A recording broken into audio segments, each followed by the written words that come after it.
খুব দ্রুত স্কুলগুলোতে শিক্ষক নিয়োগ হতে চলেছে, সেখানে ফ্রেশার হতে পারে বা ইন সার্ভিস হতে পারে। আর সেই সঙ্গে প্রাইমারির নিয়োগ হতে চলেছে। কিন্তু সবাই কিন্তু ডেমনস্ট্রেশন এবং ইন্টারভিউ নিয়ে নিজেদের মধ্যে একটা কৌতূহল তৈরি হচ্ছে।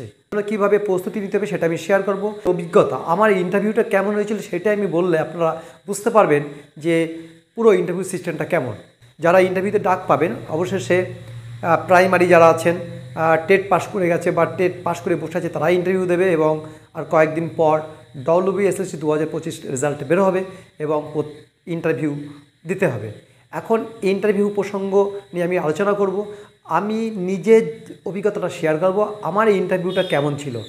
প্রথমে বলে রাখি, যখন আপনারা যে রুমে ঢুকতে চাইবেন, যে রুমের মধ্যে ইন্টারভিউ এবং ডেমনস্ট্রেশন চলবে আপনারা ঢুকবেন, সাধারণত ঘরটা থাকে ঝিকঝাক, মানে খুব পরিষ্কার পরিচ্ছন্ন থাকে। দেখবেন যে জুতোটা অনেকে পরে রুমে ঢোকে, অনেকের জুতোটা বাইরে রেখে ঢোকে।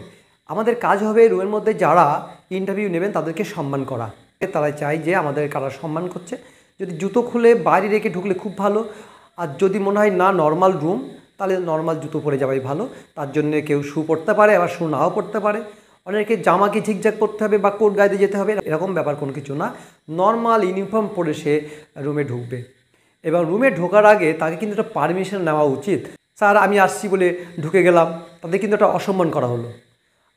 যেহেতু আমার নম্বর দরকার, আমার নম্বর নিয়ে কাজ, যেহেতু 10 আর 10 20 নম্বরের মধ্যে এই পরীক্ষাটা আমার নম্বর নিয়ে কাজ, তাই আমার মনে হয় পারমিশন নিয়ে ঢোকা উচিত, ভদ্রতা দেখানো উচিত যে স্যার আমি আসতে পারি।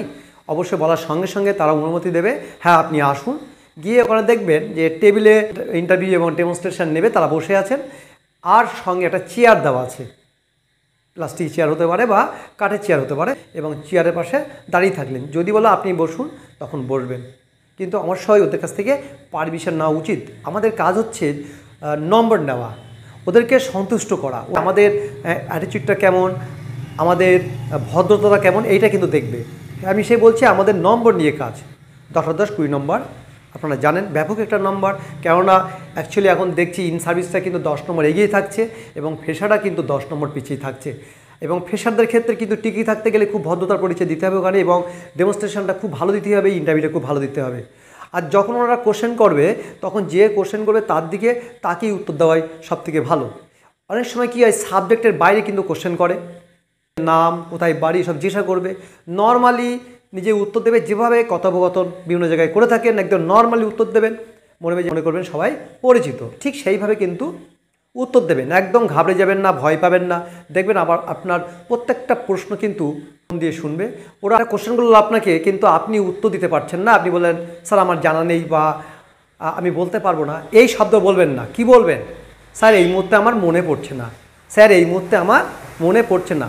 আপনি জানেন সেটাকে কিন্তু তুলে ধরা, আপনি কিন্তু সব কিছু জানেন, কিন্তু ওই মুহূর্তে কিন্তু আপনার মনে না পড়তেও পারে। আপনার সাবজেক্ট জিজ্ঞাসা করতে পারে, সাবজেক্টে প্রচুর প্রশ্ন আছে, খুঁটিয়ে জিজ্ঞাসা করতে পারে। আমি কিন্তু যেটা বলছি কিন্তু ইন্টারভিউ ওরাল যে সিস্টেমটা কেমন হয় সেটা বলছি। ওখানে কিন্তু বিভিন্ন সাবজেক্টের টিচার থাকতে পারে, বোর্ডের লোক থাকতে পারে। আপনার যে সাবজেক্ট সেই সাবজেক্টের বাইরে কিন্তু অন্য কোশ্চেন করতে পারে। আমার যে সাবজেক্ট ছিল, আমার এই সাবজেক্টের বাইরে কিন্তু অন্য কোশ্চেন করেছিল। সবাই জানেন আমার হচ্ছে ম্যাথমেটিক্স, কিন্তু ম্যাথমেটিক্সের সঙ্গে বাইরের অনেক প্রশ্ন করেছিল। আমাদের সময় কিন্তু সকলকে জিজ্ঞাসা করেছিলেন ওনারা, যে যারা ইন্টারভিউ করেছিলেন, যে আমাদের জন্য কী করেছিলেন। আমি বলেছিলাম আমি পশ্চিমবঙ্গ বিজ্ঞান মঞ্চের সাথে যুক্ত আছি, উত্তর 24 পরগনা শাখা ইছামতি বিজ্ঞান কেন্দ্রের সাথে আমি যুক্ত আছি। ওরা কিন্তু সন্তুষ্ট হয়েছিল এবং জিজ্ঞাসা করেছিল আমরা কী কাজ করি। আপনারা কিন্তু সেখানে জিজ্ঞাসা করবেন, অনেকে বলতে পারে আমি টিউশনে পড়াই বা বিভিন্ন স্কুলে যুক্ত আছি, আমি সেখানে পড়াই, বলতে পারেন।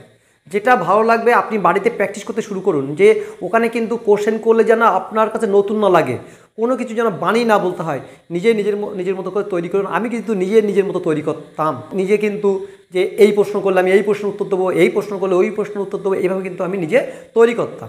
এবং এমনভাবে আমি তৈরি হয়েছিলাম, এবং যা প্রশ্ন করেছিল আমি নিঃসন্দেহে খুব ভালোভাবে উত্তর দিই এবং খুব সন্তুষ্ট হয়।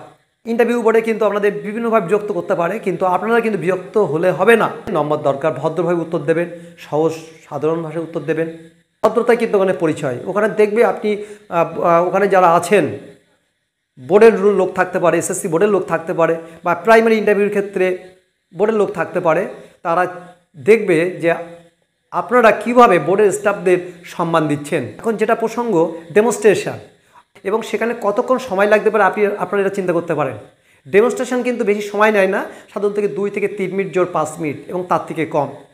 আপনাকে হয়তো বলতে পারে আপনার পছন্দ মতো যে কোনো একটা বিষয় আপনি আলোচনা করুন, এবং বা আপনার সামনে ছাত্ররা বসে আছে, আপনি এটা কিভাবে পড়াবেন বলুন। ঠিক কীভাবে বলতে হয়, আপনার একটা কনসেপ্ট দিতে হবে, কেন ওই কম সময়ের মধ্যে কিন্তু পুরো ডিটেলসে বলতে পারবেন না, হয়তো 1-2 মিনিট।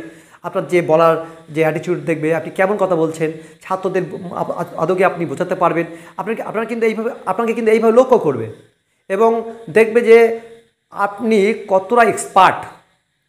তাহলে আপনাকে কী করতে হবে, আপনার যে সাবজেক্ট আছে সেই সাবজেক্টকে গুরুত্ব দিয়ে এখন থেকে দেখা উচিত এবং সিলেবাসে কী আছে অবশ্যই জানা উচিত। হঠাৎ কিন্তু আরেকজন কিন্তু আপনার সাবজেক্টের বাইরে অন্য কিছু জিজ্ঞাসা করতে পারে, যে এলাকায় বাড়ি সেখানে সুন্দর কী কী জিনিস পাওয়া যেতে পারে জিজ্ঞাসা করতে পারে। আপনার এলাকার বা আপনার এলাকার ডিএম কে আছেন, আপনার এলাকার বিডিও কে আছেন, বা বর্তমান যে সাবজেক্টগুলো আছে তার সিলেবাস কী আছে, সব কিছু কিন্তু জিজ্ঞাসা করতে পারে। আপনাকে এখন থেকে কিন্তু তৈরি হতে হবে, কিন্তু ওখানে কিন্তু 20 নম্বর আছে, নম্বরটা কিন্তু কম নয়। আর বলে রাখি, ফ্রেশাররা কিন্তু 10 নম্বর পিছিয়ে আছে। ফ্রেশারদের ক্ষেত্রে সমস্যা হতে পারে, যারা ইন সার্ভিস আছে তারা কিন্তু যেহেতু ক্লাস নিয়ে থাকেন, ফলে তাদের কিন্তু অসুবিধা হওয়ার কথা নয়, ফলে আপনারা কিন্তু পিছিয়ে যাবেন। আমি চাই ফ্রেশাররা এগিয়ে আসুক, ফ্রেশাররা স্কুলে শিক্ষকতার চাকরিতে জয়েন করুক। আমরা চাই, বিভিন্ন স্কুলে ভ্যাকান্সি আছে, দীর্ঘদিন ধরে কিন্তু স্কুলগুলোতে ভ্যাকান্সি পড়ে আছে, নিয়োগ হচ্ছে না। আপনারা জানেন অনেক বছর পরে এই মানে নিয়োগ হতে চলেছে। বিশেষ করে 2016 সালে যে প্যানেলটা ছিল সেটাও পরিমাণ বাতিল হয়ে গেল, নতুন পরীক্ষা দিয়ে আবার স্কুলে পুনরায় নিয়োগ হতে চলেছে। আমি চাই যে ফ্রেশাররা স্কুলে আসুক। বর্তমানে কিন্তু এমন একটা পরিস্থিতি চলছে, বেকারের সংখ্যা প্রচণ্ড বাড়ছে, এবং আমি জানি যারা অত্যাধিক পড়াশোনা করে, যারা ভালো স্টুডেন্ট, যারা মেধাবী স্টুডেন্ট, তারা কিন্তু পাশ করে বসে থাকলে নানা রকম টেনশানে পড়ে থাকেন। আমার ক্ষেত্রে যে হয়েছিল, আমি যখন মাস্টার ডিগ্রি কমপ্লিট করে যখন বাড়িতে চলে আসি, মানে কলকাতা বিশ্ববিদ্যালয়তে যখন পড়তাম, যখন বাড়িতে চলে আসি আমি কিন্তু টেনশনের মধ্যে পড়েছিলাম। কিন্তু সঙ্গে সঙ্গে আমি একটা চাকরি পেয়ে যাই, কি কলেজে গেস্ট লেকচারার হিসেবে জয়েন করি, এবং 2 বছরের মাথায় আমি আবার স্কুলে জয়েন করি।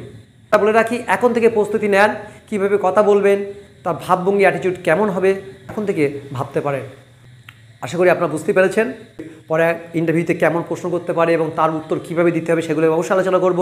অবশ্যই সাবস্ক্রাইব করে পাশে থাকুন। আবার আপনাদের সাথে দেখা হবে পরবর্তী ভিডিওতে। আর এখানে যে টেলিগ্রাম লিঙ্ক আছে সেই টেলিগ্রাম লিঙ্কে আপনারা জয়েন হয়ে যান। আপনাদের অসংখ্য ধন্যবাদ।